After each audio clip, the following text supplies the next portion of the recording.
ലാലേട്ടന്റെ punch ഡയലോഗുകളുമായി lady super star. നിന്റെ പുത്തൻ റേവൻ ഗ്ലാസ് ഇത് ചവിട്ടിപ്പൊട്ടിച്ചതിന്റെ കാര്യം വിട്ടു. ഇത് പ്രേക്ഷകരുടെ, നിങ്ങളടക്കമുള്ള ഓരോരുത്തരുടെയും കയ്യൊപ്പ് പതിഞ്ഞ ഒരു പുരസ്കാരമാണ്. ഫ്ലവേഴ്സ് ഇന്ത്യൻ ഫിലിം അവാർഡ്സ് 2018 ഈ വരുന്ന ശനി ഞായർ ദിവസങ്ങളിൽ 2 ഭാഗങ്ങളിലായി രാത്രി 7 മണി മുതൽ ഫ്ലവേഴ്സിൽ.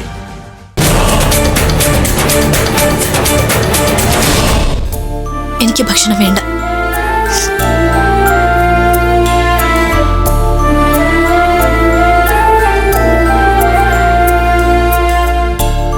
അതെന്താ ഭക്ഷണം വേണ്ടാത്തത്? നീ നേരത്തെ കഴിച്ചോ? ആ പതിവ് എനിക്കില്ലല്ലോ. പിന്നെ എന്തുകൊണ്ടാ വേണ്ടാത്തത്? എനിക്ക് വേണ്ട, അത്ര തന്നെ. എങ്കിൽ ഞാൻ പറയുന്നു, നമ്മൾ ഒരുമിച്ചേ ഭക്ഷണം കഴിക്കുന്നുള്ളൂ എന്ന്. വാ പോവാം. ഞാൻ പറഞ്ഞില്ലേ എനിക്ക് ഭക്ഷണം വേണ്ടെന്ന്. പിന്നെ എന്തിനാ എന്നെ നിർബന്ധിക്കുന്നത്? ആർച്ചേ, ദയവ് ചെയ്ത് എന്നെ ശല്യപ്പെടുത്തരുത്. എനിക്കല്പം സ്വസ്ഥത വേണം.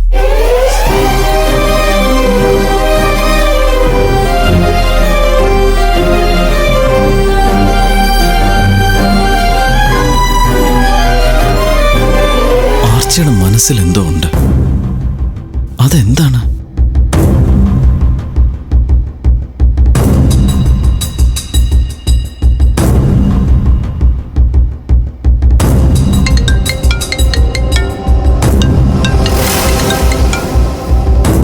ഹലോ, ആർച്ച അവിടെ വന്നിരുന്നോ?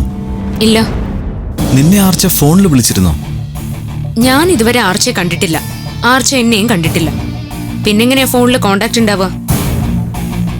അല്ല, ഇപ്പൊ എന്താ പ്രശ്നം? ആർച്ചയ്ക്ക് എന്നോടുള്ള പെരുമാറ്റത്തില് എന്തോ ഒരു അകൽച്ച പോലെ. അതിന്റെ കാരണം ഞാനാണെന്ന് ആർച്ച പറഞ്ഞോ? അങ്ങനെ പറഞ്ഞില്ല. നമുക്കിടയിലെ രഹസ്യം ലീക്കായോ? അതിനുള്ള സാധ്യതയുമില്ല. എങ്കിൽ പിന്നെ ആർച്ചയുടെ മാറ്റത്തിന് വേറെന്തെങ്കിലും കാരണം ഉണ്ടായിരിക്കും. ചിലപ്പോ അങ്ങനെയാവാം.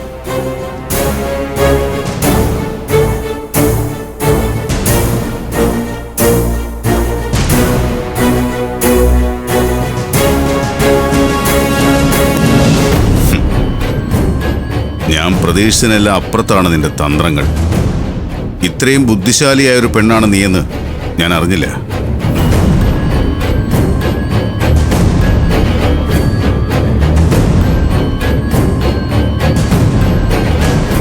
അപ്പുവിനെ തകർക്കാൻ ഇതുപോലൊരു ബോംബെറിയാൻ എനിക്കിതുവരെ കഴിഞ്ഞിട്ടില്ല. ഇന്ന് ആ ബോംബ് മൃദുലയാണ് അവന്റെ നേർക്ക് എറിഞ്ഞിരിക്കുന്നത്. ഞാനത് ഒരാളെ മാത്രം ഉദ്ദേശിച്ചെറിഞ്ഞ ബോംബല്ല സർ. എനിക്ക് അപ്പു മാത്രമല്ലല്ലോ ലക്ഷ്യം. ആർച്ചയും മണിമംഗലവും എല്ലാം ഒരുമിച്ച് കത്തി ചാമ്പലാവണം. എങ്കിലേ എന്റെ പ്രതികാരം പൂർത്തിയാവൂ. എന്റെ ലക്ഷ്യം അപ്പു മാത്രമാണ്. മറ്റാരും എന്റെ ഇരകളല്ല. എന്റെ മകളുടെ ജീവനെടുക്കാൻ കാരണക്കാരനാണവൻ. എന്നെ ജയിലിൽ കിടത്തിയില്ലേ അവൻ. അവനെ ഒരു പിടി ചാരമായി എന്റെ കയ്യിൽ കിട്ടിയാൽ അത് ഞാൻ വിഴുങ്ങും. എന്നാലും എന്റെ കലി അടങ്ങില്ല. സാർ ആശങ്കപ്പെടണ്ട. ഞാനിപ്പോ ആർച്ചയുടെ മനസ്സിൽ കോരിയിട്ട തീ കത്തിപ്പടരും. അത് പടർന്ന് കത്തി മണിമംഗലത്തിന്റെ മേൽക്കൂര നീലം പൊത്തും. ഇവിടേക്ക് വന്നതുപോലെ വട്ടനായി അപ്പു തിരിച്ചു പോവും. എനിക്കും സാറിനും വിജയം ഉറപ്പായില്ലേ? അപ്പുവിന്റെ ഭാര്യയല്ല എനിക്കില്ലാതായി കിട്ടേണ്ടത്. അപ്പു അവനില്ലാതാകണം.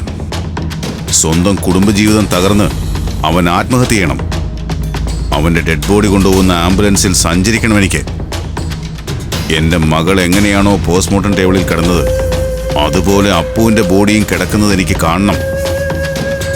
അതിനുവേണ്ടി മാത്രമാണ് ഞാൻ കാത്തിരിക്കുന്നത്. അധികം വൈകാതെ സാറിന് ആ കാഴ്ച കാണാം. ജയിലിൽ കിടന്ന സാറിനെ ഞാൻ പുറത്തുകൊണ്ടു വന്നില്ലേ? അതിനെനിക്ക് കഴിയുമെങ്കിൽ ഇനി ഞാൻ മനസ്സിൽ കരുതിയിരിക്കുന്നത് നടക്കും. സാറിന്റെ സഹായം എനിക്ക് കിട്ടിയാൽ മാത്രം മതി. ഞാൻ കുറ്റവിമുക്തനായ സ്ഥിതിക്ക് ഉടൻ തന്നെ സർവീസിൽ തിരിച്ചെത്തും. ഊരിവെച്ച SP-യുടെ തലപ്പാവെടുത്ത് വെച്ച് ഈ സ്ഥലത്ത് തന്നെ ഞാൻ ചാർജ് എടുക്കും. നിനക്കെന്റെ എല്ലാ സഹായങ്ങളും ഉണ്ടാവും. ഇനിയൊരു അടി പോലും നീ പിന്നോട്ട് പോകരുത്. വീണ് കിട്ടിയ ഇരയെ കൈവിടുകയും ചെയ്യരുത്. ആർച്ച ഇനി നിന്റെ കയ്യിൽ നിന്ന് വഴുതിപ്പോയാൽ നമ്മുടെ എല്ലാ പ്ലാനും തെറ്റും. ആർച്ച ഇനി എന്റെ കയ്യിൽ നിന്നും വഴുതി പോവില്ല സർ. അപ്പുവിന്റെ ജീവിതത്തിലെ അടുത്ത സ്ഫോടനം പ്രതീക്ഷിച്ചാണ് ഞാൻ പോകുന്നത്. ആ സ്ഫോടനത്തിൽ അവൻ തകർന്ന് തരിപ്പണമാകണം. വേറൊന്നും എനിക്ക് വേണ്ട. അതിന്റെ ഭവിഷ്യത്ത് എന്തു തന്നെയായാലും ഞാൻ നിന്റെ കൂടെ ഉണ്ടാവും.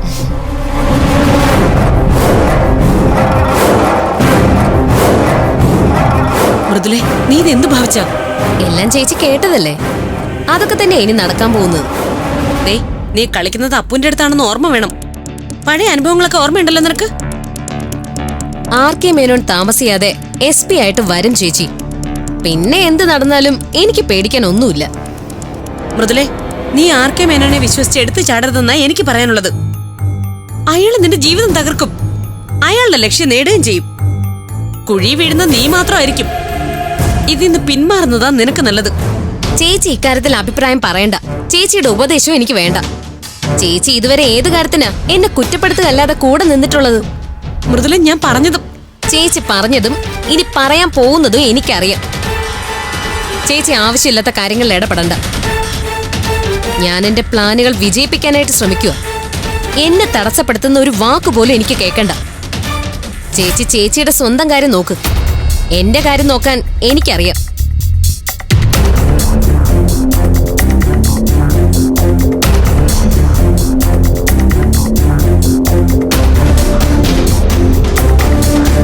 ഇവളോട് ഇനി എന്ത് പറഞ്ഞിട്ടും കാര്യമില്ല. നല്ലവണ്ണം കൊണ്ടാലേ ഇവള് പഠിക്കൂ.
ആരാ? മനസ്സിലായില്ല. എന്നെ മനസ്സിലാവാൻ സാധ്യതയില്ല. നമ്മൾ ആദ്യമായിട്ട് കാണുമല്ലേ. എനിക്ക് അകത്തേക്ക് വരാമോ? വരൂ.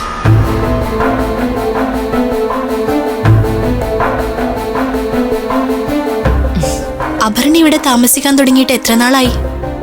എന്റെ പേരെങ്ങനെ മനസ്സിലായി? ഇവിടെ അടുത്തുള്ള ഒരു ഓട്ടോ ഡ്രൈവർ പറഞ്ഞിട്ട് അറിഞ്ഞത്. നിങ്ങൾ? ഞാൻ കുറച്ച് അപ്പുറത്തുള്ളൊരു വീട്ടിലെയാ. ഈയിടെയാണ് ഈ വീട്ടിൽ എങ്ങനെ ഒരാൾ താമസിക്കുന്നുണ്ടെന്ന് അറിഞ്ഞത്. ആ സ്ഥിതിക്ക് ഒന്ന് പരിചയപ്പെടാൻ വേണ്ടി വന്നതാ. എന്താ പേര്? എന്റെ പേര് നിരഞ്ജന.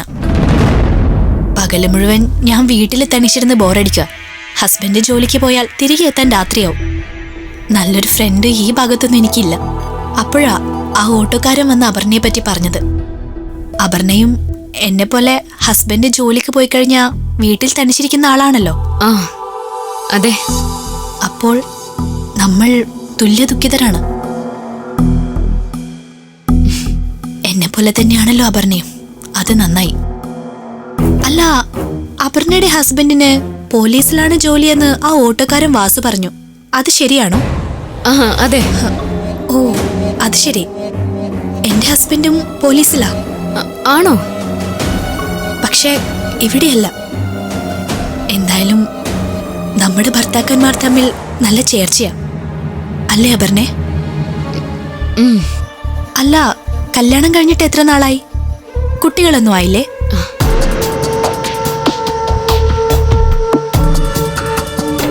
എനിക്കും കുട്ടികളൊന്നും ആയില്ല. അപർണയുടെ നാട് എവിടെയാ? നാട് കുറച്ച് ദൂരെയാ. കുറച്ച് ദൂരെ എന്ന് പറഞ്ഞാൽ? നിരഞ്ജന വന്നിട്ട് ഞാൻ കുടിക്കാനൊന്നും തന്നില്ല. ഞാൻ കുടിക്കാൻ എന്തെങ്കിലും എടുക്കാം. അതൊക്കെ പിന്നീടാകാം. അല്ല, അപർണയ്ക്ക് വീട്ടിൽ ആരൊക്കെയുണ്ട്?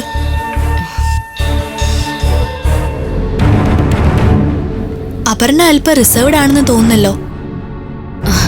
അതെന്താ അങ്ങനെ ചോദിച്ചത്? അല്ല, ഞാൻ ഇത്രയൊക്കെ പറഞ്ഞിട്ടും അപർണ കാര്യമായി ഒന്നും പറഞ്ഞു കേട്ടില്ല. അതുകൊണ്ട് ചോദിച്ചതാ. ഞാനിപ്പോ വന്നത് ബുദ്ധിമുട്ടായോ? അങ്ങനെയൊന്നുമില്ല. നിരഞ്ജനയുടെ നാടേതാ? ഞാൻ ഈ നാട്ടുകാരി തന്നെയാ. ഹസ്ബൻഡ് പോലീസിലാണെന്നല്ലേ പറഞ്ഞത്? ക്രൈം ബ്രാഞ്ചിലാണോ?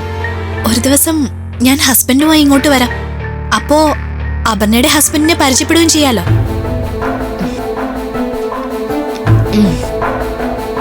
എന്നാ പിന്നെ അപർണയെ ഞാൻ ബുദ്ധിമുട്ടിക്കുന്നില്ല. പോട്ടെ, സമയം കിട്ടുമ്പോ വീണ്ടും വരാം. അപർണയ്ക്ക് ബോറടിക്കുന്നുണ്ടെങ്കിൽ എന്റെ വീട്ടിലേക്കും വരാം. എന്നാ വരട്ടെ. നിരഞ്ജനെ, നിരഞ്ജനയുടെ വീട് എവിടെയെന്ന് പറഞ്ഞില്ലല്ലോ. അപ്പോ എന്റെ വീട്ടിലേക്ക് വരാൻ തീരുമാനിച്ചോ? ഞാനിവിടെ പരിസരത്തുള്ള ആരുമായിട്ടും പരിചയം ഉണ്ടാക്കിയിട്ടില്ല. പക്ഷെ എനിക്ക് നിരഞ്ജനെ ഇഷ്ടായി. അതുകൊണ്ട് ഇവിടെ ബോറടിക്കുമ്പോ എനിക്ക് നിരഞ്ജനയുടെ വീട്ടിലേക്ക് വരാൻ വേണ്ടിയാ വീട് ചോദിച്ചത്. അതിനെന്താ, എപ്പോ വേണമെങ്കിലും എന്റെ വീട്ടിലേക്ക് വരാം. ഇന്നു മുതൽ നമ്മൾ ഫ്രണ്ട്സ് അല്ലേ. എന്തായാലും വീട് പറയാൻ ഞാൻ ഉദ്ദേശിക്കുന്നില്ല. ഞാൻ വന്ന് അപർണയെ വീട്ടിലേക്ക് കൂട്ടിക്കൊണ്ടുപോകാം. എന്താ? നിരഞ്ജനയ്ക്ക് സമയം കിട്ടിയാ ഇങ്ങോട്ടും വരണം. തീർച്ചയായും. അപ്പൊ ശരി.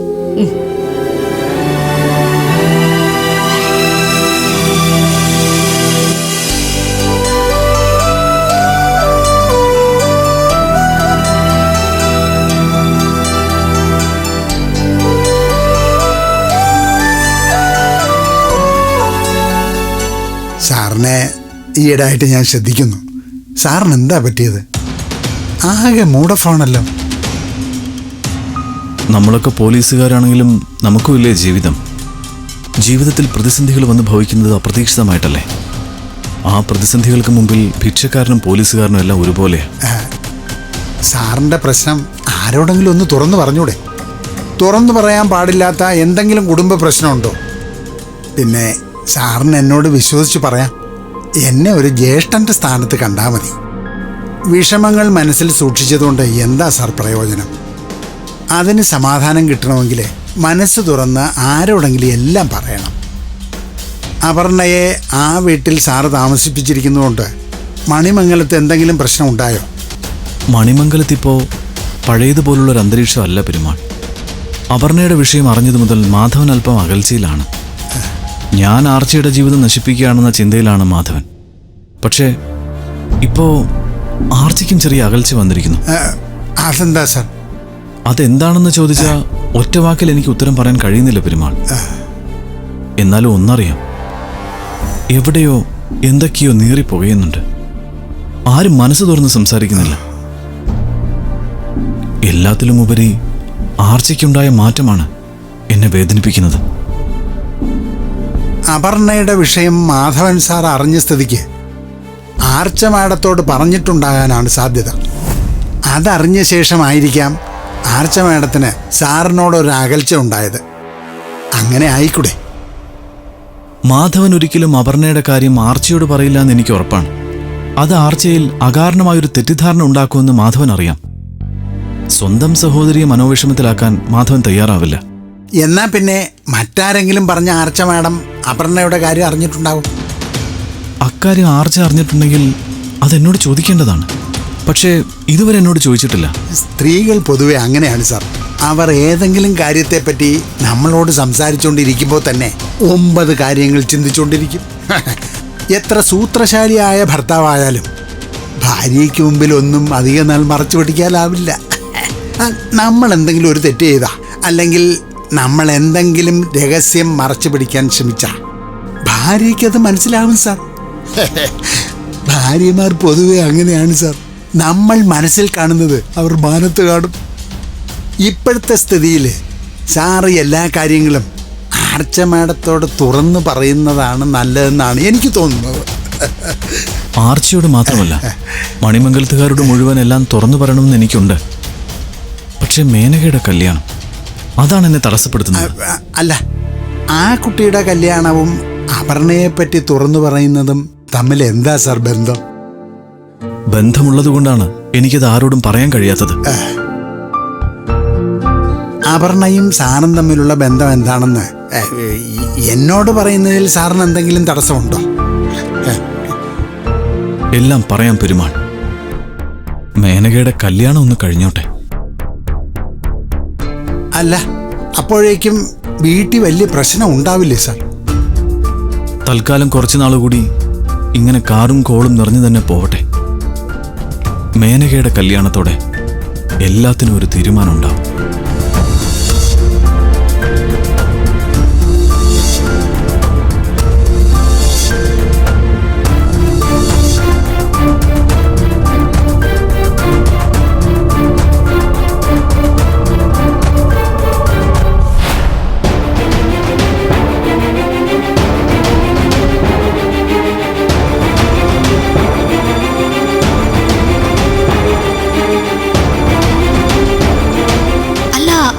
അപർണയുടെ ഹസ്ബൻഡിന് പോലീസിലാണ് ജോലിയെന്ന് ആ ഓട്ടോക്കാരൻ വാസു പറഞ്ഞു. അത് ശരിയാണോ? അതെ.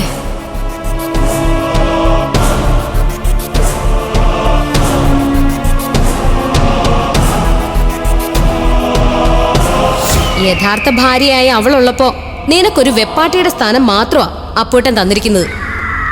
നിന്നെ അപ്പോട്ടൻ ചതിക്കുമായിരുന്നു, നിന്നോടെല്ലാം മറച്ചു വെക്കുകയായിരുന്നു. ഞാനീ പറയുന്നതെല്ലാം സത്യമാണെങ്കിലേ നിന്നെ ഒരു ഭാര്യയായിട്ട് അപ്പോട്ടൻ അംഗീകരിച്ചിട്ടില്ല, ഇനി അങ്ങോട്ട് അംഗീകരിക്കാനും പോകുന്നില്ല.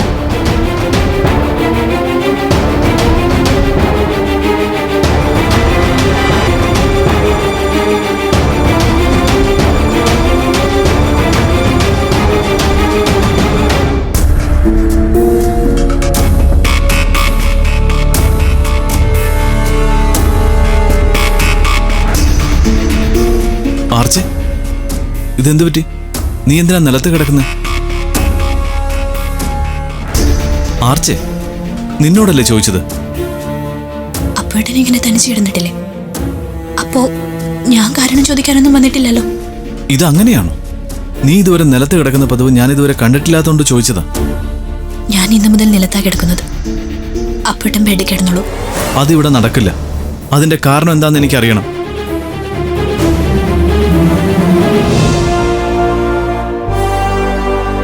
ആർച്ചേ, 2-3 ദിവസമായി നിന്റെ വാക്കും പ്രവൃത്തിയും എന്നെ വല്ലാതെ വിഷമിപ്പിക്കുന്നുണ്ട്. ഞാൻ നിന്നോടെന്തോ വലിയ തെറ്റ് ചെയ്ത പോലെയാണല്ലോ നീ പെരുമാറുന്നത്. അപ്പോഴേട്ടൻ തെറ്റ് ചെയ്തെന്ന് ഞാൻ പറഞ്ഞു. തെറ്റ് ചെയ്തു എന്നുള്ള കുറ്റബോധം അപ്പോഴേട്ടനുണ്ടെങ്കിൽ അത് അപ്പോഴേട്ടൻ തന്നെ തിരുത്തണം. ഞാൻ നിന്നോട് തെറ്റ് ചെയ്തു എന്ന് നീ വിശ്വസിക്കുന്നുണ്ടോ? അതോ അങ്ങനെ പറഞ്ഞ ആരെങ്കിലും നിന്നെ തെറ്റിദ്ധരിപ്പിച്ചോ? എന്താന്ന് വെച്ചാൽ നീ എന്നോട് തുറന്നു പറ. തുറന്നു പറയാനായി എനിക്കൊന്നുമില്ല. അപ്പോഴേട്ടൻ എന്തെങ്കിലും തുറന്ന് സമ്മതിക്കാനുണ്ടെങ്കിൽ അതാവാം. അപ്പോ നീ നിലത്ത് കിടക്കുന്നത് എന്നോടുള്ള പിണക്കം കൊണ്ടാണോ? എനിക്കാരോടും പിണക്കമൊന്നുമില്ല. അടുത്ത് നിൽക്കുന്നവരുടെ മനസ്സ് കാണാത്തവരോട് പിണങ്ങിയിട്ടും പരിഭവിച്ചിട്ടും എന്ത് കാര്യം? നിനക്കെന്നോട് പിണക്കമാണെന്ന് മനസ്സിലായി, അതുകൊണ്ടാണല്ലോ നിലത്ത് കിടക്കുന്നത്. ഞാൻ നിലത്ത് കിടക്കുന്നത് ഇന്നു മുതൽ എനിക്കൊരു വ്രതം ഉള്ളത് കൊണ്ടാണ്. എന്ത് വ്രതം? അതെന്തിനാ അപ്പോഴേട്ടൻ അറിയുന്നത്? നിന്റെ വ്രതം എന്താണെന്ന് ഭർത്താവായ ഞാൻ അറിയണ്ടേ? എല്ലാവരും എല്ലാം പരസ്പരം തുറന്നു പറഞ്ഞുകൊണ്ടാണോ ചെയ്യുന്നത്? വ്രതം എന്താണെന്നും എന്തിനാണെന്നും ഒക്കെ ഞാൻ പിന്നീട് പറയാം. ഇപ്പോ അപ്പോഴേട്ടൻ കിടന്നുറങ്ങാൻ നോക്ക്. നിന്റെ ഈ വ്രതം നുണയാണെന്ന് എനിക്ക് മനസ്സിലായി. നീ എന്തിനാ ഇങ്ങനെ കള്ളം പറയുന്നേ? കള്ളം പറയുന്നതും പലതും മറച്ചു പിടിക്കുന്നതും ഞാനല്ല, മറ്റു പലരുമാണ്. നീ എന്തിനാ ഇങ്ങനെ അർത്ഥം വെച്ച് പറയുന്നത്? നിന്റെ മനസ്സിൽ എന്തെങ്കിലും ഉണ്ടെങ്കിൽ അത് നേരിട്ട് ചോദിക്കേ, അല്ലാതെ അവിടെ ഇവിടെ തൊടാതെ എന്നോട് സംസാരിക്കരുത്. അതെനിക്ക് ഇഷ്ടമല്ല. അവിടെ ഇവിടെയും തൊടാതെ സംസാരിക്കുന്നത് ആരാണെന്ന് എല്ലാവർക്കും അറിയാം. ആർച്ചേ, മതി, നിർത്ത്. എല്ലാം എനിക്ക് മനസ്സിലാവുന്നുണ്ട്. ഈയിടെയായി അപ്പോഴേട്ടനും ചില മാറ്റങ്ങളൊക്കെ ഉണ്ടല്ലോ, അതെന്താണെന്ന് എനിക്ക് മനസ്സിലാവുന്നുണ്ട്. എനിക്ക് എന്തെങ്കിലും പ്രശ്നം ഉണ്ടെങ്കിൽ സമയമാവുമ്പോ ഞാൻ നിന്നോട് തുറന്നു പറയും. അതേ അവകാശം എനിക്കുമില്ലേ? എന്റെ മനസ്സിൽ എന്തെങ്കിലും ഉണ്ടെങ്കിൽ സമയമാകുമ്പോൾ ഞാനും ചോദിക്കാം. ആവശ്യമില്ലാത്ത കാര്യങ്ങൾ മനസ്സിൽ കൊണ്ടു നടന്ന് നമ്മൾ തമ്മിൽ എന്തിനാ വഴക്കിടുന്നത്? നീ എഴുന്നേൽക്ക്, ബെഡിൽ വന്ന് കിടക്ക്. ഞാൻ പറഞ്ഞില്ലേ, എനിക്ക് ഇന്നു മുതൽ വ്രതമാണ്. എന്റെ വ്രതം തീരുന്നത് വരെ ഞാൻ ഇവിടെ കിടക്കും.